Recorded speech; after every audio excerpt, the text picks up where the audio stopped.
98 lives. One aircraft, and just one mistake. That unraveled it all. In this video, we're going inside one of the most chilling and preventable aviation disasters in modern history. A tragedy where pilot error wasn't just a factor. It was the root cause. A sequence of poor decisions, misjudgments, and overlooked warnings led to an impact so brutal, only 2 people survived.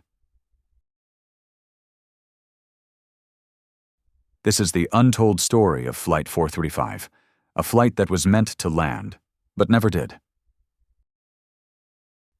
It was a warm spring afternoon when Flight 435 departed from Muscat, Oman, heading toward Karachi, Pakistan. The plane? A modern Airbus A320 with an experienced captain in his late 40s and a young, eager first officer. The weather was clear. No mechanical issues. The flight was scheduled to last just under 2 hours. Passengers included families, professionals, and children heading home after vacation. But what no one knew was that this routine flight would soon become a case study in cockpit miscommunication and human error. As the plane approached its destination, air traffic control instructed the pilots to go around due to an aircraft still on the runway. But here's where things started to go wrong. Instead of executing a full go-around, the captain disengaged the autopilot manually and tried to circle back too aggressively, initiating a steep turn at low altitude. The aircraft's stall warning system chirped once, then again, but the pilots didn't respond. The first officer appeared hesitant to challenge the captain, a mistake that would prove fatal.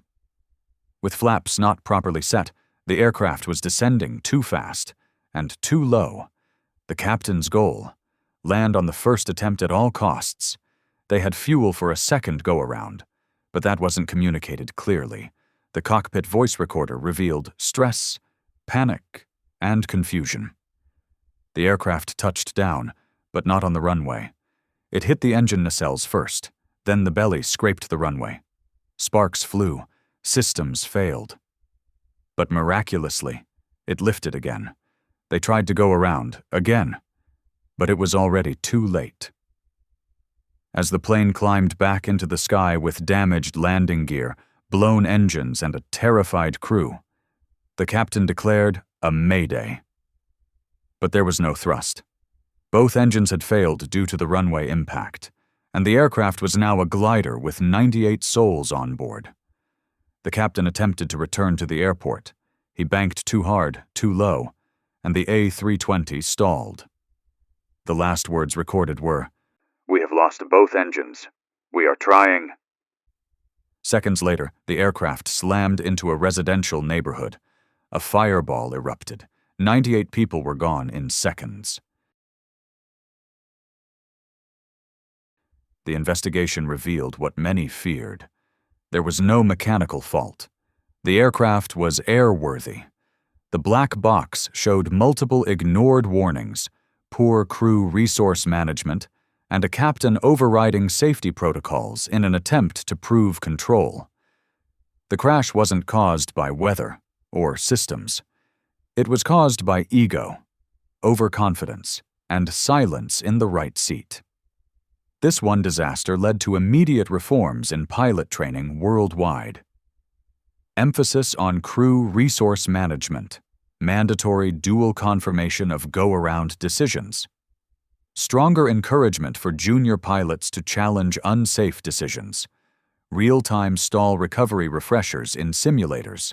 Instructors now point to this crash and say, it's not your job to land the plane at all costs. It's your job to land the plane safely. What drives highly trained professionals to make catastrophic mistakes? Often it's cognitive overload or task fixation. Sometimes it's a toxic hierarchy in the cockpit, or simply a desperate attempt to avoid embarrassment. This is why airlines now test more than technical skill. They test communication, composure, the ability to speak up when it matters most. Flight 435 is now remembered not just for the lives lost, but for the lives that might be saved because of the lessons learned. Aviation is one of the safest ways to travel, but only if every rule, every checklist, every voice in the cockpit is heard. What do you think is the biggest reason this crash happened? Comment below. And if you found this breakdown valuable, subscribe for more aviation insights, real case studies, and deep dives every week. This is Red Wing Aviation, and I'll see you at 36,000 feet.